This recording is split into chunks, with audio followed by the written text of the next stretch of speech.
Youth అందరు కూడా either ఉంటే ఫోన్లో ఉంటున్నారు, లేదంటే గేమ్స్లో ఉన్నారు. అసలు వాళ్ళకి క్లారిటీ ఉంటుంది. సో వాళ్ళ గురించి ఒక్కసారి మీరు ఏం చెప్తారు? To be honest, Instagram open చేస్తే చాలామంది అమ్మాయిలు అశ్లీలకరమైన బట్టలు వేసుకుంటున్నారు. సో ఆ ఏజ్లో ఉన్న ఎనర్జీ, ఆ ఫ్రెష్నెస్, ఆ లైఫ్ పట్ల వాళ్ళకున్న ఆ ఎంతూజియాజంని, ఆ ఎనర్జీని క్యాష్ చేయడానికి, దాన్ని డైరెక్ట్ చేయడానికి లేదు ఛానల్. లేక వాళ్ళు అట్లా రీల్స్ చేస్తున్నారు. ముస్లిం అమ్మాయిలు రీల్స్ చేస్తారా? చాలా చాలా రేర్. ఎందుకు? ఎందుకంటే వాళ్ళకి చిన్నప్పటి నుంచి కూడా కంటిన్యూస్ ఒక ఐడియాలజీ ఇచ్చింది. అది దుర్మార్గమా, నీచమా, నికృష్టమా, ఉన్మాదమా, టెర్రరిజమా, అది సెకండరీ.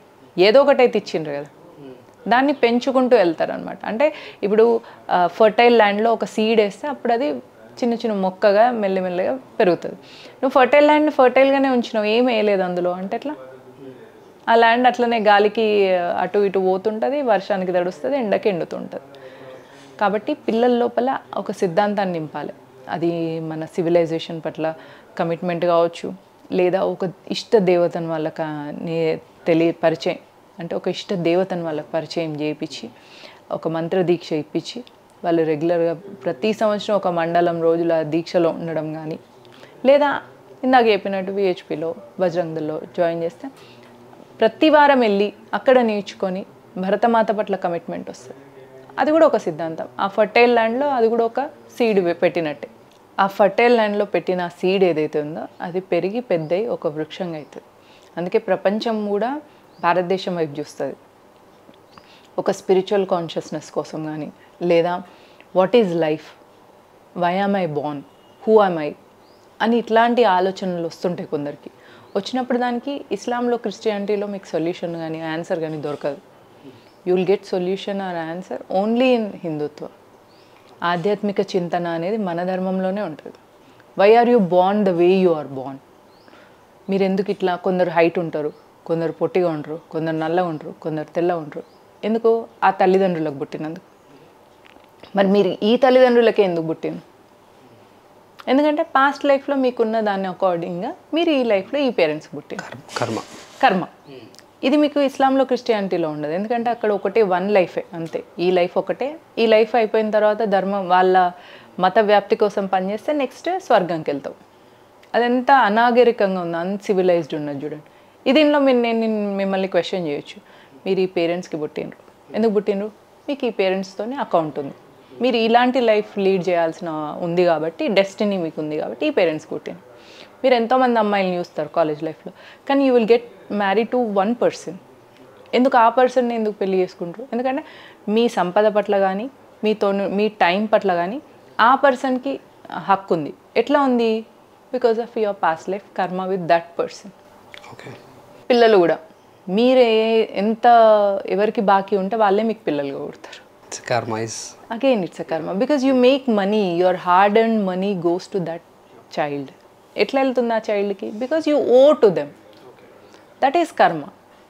అది పాస్ట్ లైఫ్ నుంచి వస్తుంది. ఈ లైఫ్లో చేసుకుంది నెక్స్ట్ లైఫ్లో కంటిన్యూ అవుతుంది. సో నెక్స్ట్ లైఫ్లో to have a better life, to be a better human being, ఈ లైఫ్లో నువ్వు ఒక సిద్ధాంతం కోసం నిలబడాలి. ఆ సిద్ధాంతం నన్ అదర్ దాన్ దేశం, ధర్మం. And final one question ma'am. చాలామంది గర్ల్స్ అడగమన్న క్వశ్చన్, చాలామంది మోటివేషన్ కాకుండా ఎమోషనల్ అయిపోతున్నారు, బాధపడిపోతున్నారు కెరియర్లో విషయంలో, వాళ్ళ పర్సనల్ లైఫ్లో. సో వాళ్ళకి, గర్ల్స్కి మీరు ఇచ్చే మోటివేషన్ ఏంటి మ్యామ్? యూత్, అది అమ్మాయిలైనా అబ్బాయిలైనా కూడా ఎట్లా ఉంది అంటే, వాళ్ళు ఒకరు ఇద్దరు పిల్లలే ఉంటున్నారు, చాలా ప్యాంపర్డ్గా సెక్యూర్ ఎన్వైర్న్మెంట్లో పెరుగుతున్నారు. బట్ బయటికి వెళ్ళిన తర్వాత సమాజం అట్లా ఉండదు. సమాజం ర్యాష్ ఉంటుంది మీతోనే. ఎందుకంటే మీ పేరెంట్స్ మిమ్మల్ని ట్రీట్ చేసినట్టు బయట సమాజం మిమ్మల్ని ట్రీట్ చేయదు. కాబట్టి మీకు తెలవాలి. ఏం తెలవాలి? Reality of life. ఎట్లా తెలుస్తుంది? భగవద్గీత చదవడం ద్వారా తెలుస్తుంది. భగవద్గీతను కరెక్ట్గా అండర్స్టాండ్ చేసుకోవడం ద్వారా తెలుస్తుంది. ఎట్లా అండర్స్టాండ్ చేసుకుంటాం? ఒక సమూహంతో నుండి టుగెదర్గా, ఇప్పుడు ఎట్లయితే మనం స్టడీస్ అప్పుడు కంబైన్ స్టడీస్ చేస్తామో అట్లా మీరు ఒక సమూహంతో కలిసి అందరు భగవద్గీతను అనలైజ్ చేసుకోగలగాలి, అండర్స్టాండ్ చేసుకోగలగాలి. అప్పుడు ఒక ఐడియాలజీ వస్తుంది లైఫ్లో. ఆ ఐడియాలజీతోని మీరు లైఫ్లో ముందుకెళ్ళగలుగుతారు. మీ లైఫ్లో మీకు ఏదైనా ప్రాబ్లం అయింది, లవ్ ఫెయిల్యూర్ కానీ ఏదైనా అయినప్పుడు that is not the end అని తెలుసుకోగలగాలి. ఎప్పుడు తెలుసుకుంటాం? మీకు karmic philosophy, karmic ideology, karmic సిద్ధాంతం, కర్మ సిద్ధాంతం పిల్లలకు నేర్పించాలి. ఓకే. మీ లైఫ్లో మీకు ఒకటి అవుతుంది అంటే either you owe to it or you did the same thing to the person who did that to you. అన్నప్పుడు ఏమనిపిస్తుంది అంటే అప్పుడు మనం ఆ ప్రాబ్లం మనకు వచ్చినప్పుడు న్యూట్రల్గా ప్రాబ్లమ్ని చూడగలుగుతాం. ప్రాబ్లమ్ని ఓన్ చేసుకోవద్దు, ప్రాబ్లమ్ని చూడాలంతే, అవుట్ ఆఫ్ ది బాక్స్ వచ్చి చూడాలి. ఎస్, అంటే హయ్యర్ ప్లేన్లో ఉండి మనం ప్రాబ్లమ్ని చూసినప్పుడు ఆ ప్రాబ్లం మనల్ని బాధించదు, బాధ పెట్టదు. అచ్చా నాకు ఈ ప్రాబ్లం వచ్చింది, సో దీని నుంచి నేను ఎట్లా బయటపడాలి అని ఆలోచిస్తాను, సొల్యూషన్స్ కోసం వెతుకుతుంటాం. హయ్యర్ ప్లేన్లో ఉండి చూడగలగడం అంటే నీకు అప్పుడు స్పిరిచువల్ కాన్షియస్నెస్ ఉండాలి. ఖచ్చితంగా నీకు ఒక ఇష్టదైవం ఉండాలి. ఆ ఇష్టదైవం కోసం సంవత్సరంలో ఒక మండలం రోజులు నువ్వు దీక్షలో ఉండగలగాలి. అట్లీస్ట్ 11 days, 21 days, 41 days నువ్వు ఆ దైవారాధనలో ఉండగలగాలి. అప్పుడు ఏమైపోతుందంటే దైవారాధన అనగానే పూజ, గంట, ప్రసాదం కాదు. You are getting connected to the higher soul. Higher soul అంటే cosmic energy.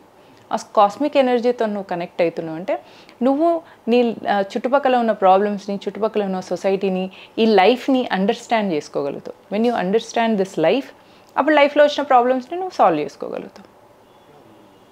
That's it. So అందరూ భగవద్గీత చదవండి.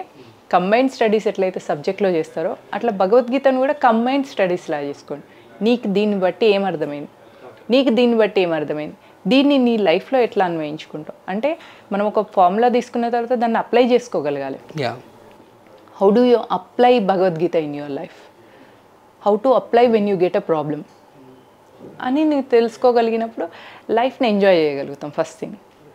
Then you will understand the responsibility as a citizen, as a legal heir. ఆ భగవద్గీత నీకు ఎక్కడి నుంచి వచ్చింది? సనాతన ధర్మం నుంచి వచ్చింది. కాబట్టి సనాతన ధర్మం పట్ల కూడా నాకు బాధ్యత ఉంది అని తెలుసుకుంటాను. అప్పుడు యూ విల్ బికమ్ ఒక బ్రాడ్ మైండ్, నీ హార్ట్ ఒక బ్రాడ్గా పెరుగుతుంది అనమాట. విశాలమైన హృదయం అయితే ఆ విశాలమైన హృదయంలో మొత్తం హిందూ సమాజాన్ని నువ్వు ఓన్ చేసుకోగలుగుతావు. You should be able to embrace all the Hindus in your heart, in to your soul. Then you will become a wonderful person. It's amazing time actually. I hope and next section మంచిది ఒకటి plan చేద్దాం ma'am. And thank you so much the valuable words.